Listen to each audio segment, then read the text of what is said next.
ఆ భక్తి ఒక్కటి లేదనుకోనా మిగిలినవి ఎన్నున్నా జీవితం వ్యర్థమే. దానికి అర్థం లేదు. ఇంకా జీవితానికి అన్నీ ఇచ్చినవాడు ఆయన, ఆయన గురించే నీకు పట్టింపు లేదు. ఇంకా నీ బతుకేం బతుకు. కాబట్టి భక్తి ఉండి తీరవలసిందే నాన్న. కాబట్టి అంధేందూదయముల్, కళ్ళు లేని వాడిని తీసుకొచ్చి చూడవయా ఎంత బాగుందో పర్వతం అంటే ఏం చూస్తాడు? అంధేందూదయముల్ మహాభజిర శంకారావముల్, చెవులు లేని వాడి దగ్గరికి వెళ్ళి శంఖం ఊస్తే, నోరు లేనివాడు పాప ఆయన ఎంత చదువుకుంటే మాత్రం ఆయన్ని ప్రవచనం చేయమంటే, ఆయన్ని చెప్పమంటే ఆ పుస్తకం గురించి.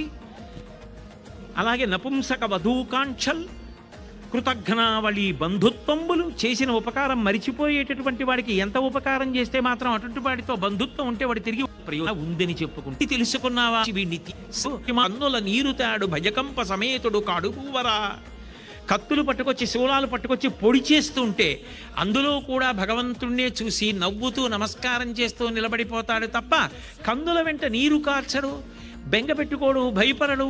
ఓ జగదీశ, ఓ అఖిల పావన, ఓ సర్వాపన్న శరణ్య అంటుంటాడు తప్ప, శ్రీహరి స్తోత్రం చేస్తాడు తప్ప, ఎన్ని చేసినా ఏం చేసినా బెంగపెట్టుకోడు.